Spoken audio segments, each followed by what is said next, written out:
Hello big boss season 8కి సంబంధించి రోజువారీ రివ్యూలు మాట్లాడుకుంటున్నాం.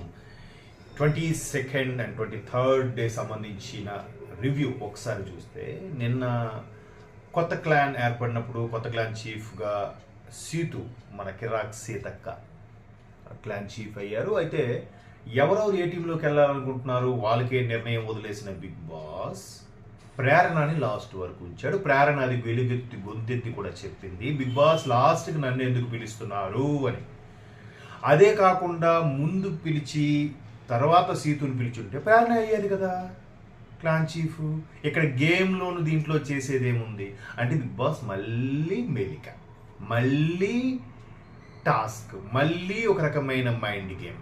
సో బిగ్ బాస్ అనుకున్న టీంకి, బిగ్ బాస్ అనుకున్న డైరెక్షన్కి, బిగ్ బాస్ అనుకున్న స్క్రిప్ట్కి వర్కౌట్ అవ్వాలంటేనే, ఆర్గ్యూ చేసి గట్టి గట్టిగా అది చేయాలంటేనే సీతు. సో ప్రేరణకి ఎందుకు లాస్ట్ వరకు పెడుతున్నారు? ప్రేరణ బయట యాక్టివిటీ ఎలా ఉందో హౌస్లో కూడా అలాగే ఉంటుంది. బయట ఎంత చిలిపిగా ఉంటుందో హౌస్లో కూడా అలాగే చిలిపిగా ఉంటుంది. ఎందుకు? సో ఇక్కడ కూడా మళ్ళీ కొంత డైరెక్షన్ టీం ఇన్వాల్వ్మెంట్ ఉందని అర్థమవుతుంది. క్లియర్?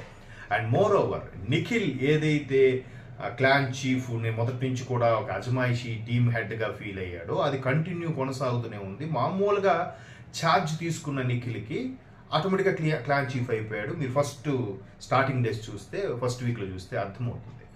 సో అలాగ ఉంటున్న నిఖిల్కి ఒక్కసారిగా ఇప్పుడు గతంలో కూడా క్లాన్లు, చిన్న క్లాన్, ముగ్గురితో క్లాన్, నలుగురితో క్లాన్, ఆరుగురితో క్లాన్ ఉంది కదా. ఇక్కడ కూడా మణికంఠని, ప్రేరణ కూడా వాళ్ళు కోరుకునే విధంగా అటే వెళ్ళే అవకాశం కల్పించుంటే వీళ్ళు చిన్న క్లాన్ అయి ఉండేది కదా.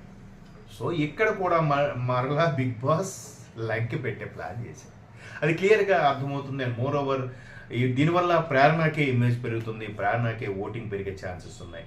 అండ్ మోర్ ఓవర్ ఏదైతే సోనియా అంశం తెర మీదకి వచ్చిందో, సోనియా అంశం మళ్ళీ నిన్న చూసుకుంటే కనుక సోనియా, పృథ్వీ, నిఖిల్ వైపు వెళ్ళారు. ఇక్కడ మరో ట్విస్ట్ మనం గమనించింది ఏంటంటే, ప్రేరణకు లాస్ట్ ఇవ్వడం వల్ల బిగ్ బాస్ నాకేంటి ఛాన్స్ అంటే, ఈ క్లాన్లో ఉన్న వాళ్ళు ఎవరైనా ఆ క్లాన్లోకి వెళ్తారంటే ఓకే అంటే, వెంటనే యష్మి లేచి నేను ఓకే వెళ్తాను అని అంది. సో ఇక్కడ మనకి యష్మి యొక్క మైండ్ గేమ్ నాకు అర్థమైంది ఏంటంటే, యష్మి అటు వెళ్తూనే వాళ్ళు ఓడిపోయేలాగా వీళ్ళు గెలిచేలాగా బూస్టప్, పుషప్ ఇస్తుందేమో నా డౌట్. అంటే భారతంలో శకునిలాగా, భారతంలో శకుని కౌరవుల వైపు ఉంటూనే కౌరవుల యొక్క పతనం కోసమే అటువైపు చేరాడని మన పురాణాలు చెప్తున్నాయి. సో ఇక్కడ కూడా యష్మి అటువైపు చేరినప్పటికీ అక్కడ డిలే చేసి అక్కడ ఓడిపోయేలాగా చేస్తుందేమో అని ఒక చిన్న థాట్. అండ్ మోర్ ఓవర్ నిఖిల్కి ఇది వచ్చినట్టు కూడా అనిపిస్తుంది. మణికంఠతో పోల్చితే మణికంఠ ఎక్కడుంటే అక్కడ ఫ్రాంక్గా, ఫెయిర్గా ఉంటాడు అనేలాగా పోర్ట్రేట్ చేసుకుంటున్నాడు తనకు తానుగా. కానీ ప్రతిదానికి ఏడ్ చేయడం, ఇది చేయడం కరెక్ట్ కాదు కదా. అండ్ మోర్ ఓవర్ నిఖిల్ కూడా చాలా ఈ క్లాన్ అనేది ఆ క్లాన్ లేదు, ఎవరు ఏడ్చినా ఎవరు చేసినా కూడా వెళ్ళి హక్ చేసేసుకొని ఏంట్రా నీ ప్రాబ్లం మాట్లాడేది కేవలం ఓటింగ్ కోసమే, కేవలం సానుభూతి కోసమే, కేవలం మైండ్ గేమ్తో అందరినీ ఆకట్టుకునే ప్రయత్నం మాత్రమే. That is Nikhil. క్లియర్? ఇకపోతే నవీల్, వీళ్ళందరూ కూడా నిన్న బాగా ఆడారు గేము. ఈవెన్ ప్రేరణ చాలా బాగా ఆడింది, బాల్ వేసింది. ఆదిత్యవం కూడా చాలా బాగా ఆడారు, అందరూ ఆడుతున్నారు. కాకపోతే ఆదిత్యవం ఏజ్లో పెద్దవాడు, థాట్స్లో గ్యాప్ వస్తుందనే ఉద్దేశంలో ఆయన్ని బయటికి పంపించేస్తే బాగుందనే కాన్సెప్ట్లో ఉన్నట్టుగా అనిపించింది. ఎస్పెషల్లీ సోనియా. మీరే వెళ్ళిపోతారు అన్నారు కదా, వెళ్ళిపోండి, మీరు వెళ్ళిపోతారంటే నేనేం ఆపని వెళ్ళిపోవచ్చు అన్నట్టుగా కూడా మాట్లాడేది. ఇకపోతే ఇట్లాగా హౌస్ హడావిడిగా నడుస్తుంది. మొత్తానికి సీతక్క సంబంధించి ఏదైతే క్లాన్ ఉందో అది ఇప్పుడు స్ట్రాంగ్గా అనిపిస్తుంది. నేను ఫుడ్ గేమ్లో కూడా నబీల్ ఖచ్చితంగా బాగానే తింటాడు అనుకున్నాను, బట్ బాగానే మేనేజ్ చేశాడు. ఇమీడియట్గా సోనియా కూడా మంచి పోటీ ఇచ్చింది. ఫుడ్ తినగలం, ఎంత అవసరమైతే అంతే తినగలం, కానీ ఎక్కువ తినలేమనేది అందరికీ తెలిసిందే. సో మొత్తం మీద నిన్న గేమ్లో సీతు టీం బాగా ఆడారని అనిపించింది. ఈవెన్ ఆదిత్య ఓం కానీ, నబీల్ కానీ, ప్రేరణ కానీ చాలా బాగా ఆడారు. సో వీళ్ళు నామినేషన్స్లో ఉన్నా కూడా వీళ్ళు సేఫ్ జోన్లోకి వెళ్ళిపోతున్నారు ఈ వీక్, క్లియర్ కట్. అటువైపు ఎవరైతే సోనియా, పృథ్వీలో ఉన్నారో వాళ్ళలో ఒకరు కానీ ఆదిత్య ఓం కానీ అనే కాన్సెప్ట్లో ఉంది. మేబీ ఆదిత్య ఓం కూడా సేఫ్ అవుతారా, లేదంటే అటు శక్తి టీంలో, శక్తి టీం అంటే మన నిఖిల్ టీం, కాంతార టీం అంటే సీతు ఒకటి.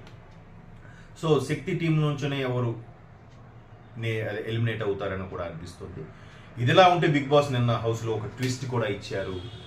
మరొక 12 మంది వైల్డ్ కార్డ్ ఎంట్రీ ద్వారా కంటెస్టెంట్ రాబోతున్నారట. 12 అన్నాడు కానీ అవ్వరు. ఆల్రెడీ 12 ఇది ఒకటి గెలుచుకున్నారు కాబట్టి 11కి వచ్చింది. ఇంకా 11 ఇంకా అలా తగ్గించి 4-5కే పెడతాడు. కాకపోతే చిన్న డ్రాగన్ 100 days ఈ ప్రోగ్రామ్ లాగాలంటే ఏదో ఒకటి పెట్టాలిగా. సో 4-5లో మనం గతంలో కొంతమంది పేర్లు చెప్పాం. ఆ పేర్లు వచ్చే ఛాన్సెస్ ఎక్కువగా కనిపిస్తున్నాయి. చూద్దాం మరి పాత వాళ్ళని ఎవరైనా గెస్ట్లుగా పంపిస్తారా, పాత బిగ్ బాస్ ఇంతకుముందు చేసిన సీజన్లో వాళ్ళని, లేదంటే కొత్త కంటెస్టెంట్లు పంపిస్తారనేది మరొక ఎపిసోడ్లో చేసి తెలుసుకుందాం. నిన్న మొత్తం మీద ఓవరాల్గా చూస్తే కాంతారా టీం బాగానే పెర్ఫామ్ చేసినట్టు అనిపించింది. నిఖిల్ టీం ఎందుకో డౌన్ అయినట్టు అనిపించింది. దీన్ని బేస్ చేసుకునే ఎలిమినేషన్ కూడా ఉండబోతున్న అర్థమవుతుంది. ఇక మరిన్ని అప్డేట్స్ కోసం ఎలాంటి స్పష్టంగా క్లారిటీగా అనిపించే అభిప్రాయాన్ని మీతో షేర్ చేసుకునే మన ఛానల్ని సబ్స్క్రైబ్ చేసుకోండి. మీ అభిప్రాయాలు ఉంటే కింద కామెంట్ తెలియచేయండి. ఎవరు ఎలిమినేట్ అవుతారు కూడా మనం ముందుగానే చెప్తున్నాం. ఆల్మోస్ట్ 80% అదే జరుగుతుంది. సో అంతవరకు మన ఛానల్ చూడండి. బాయ్.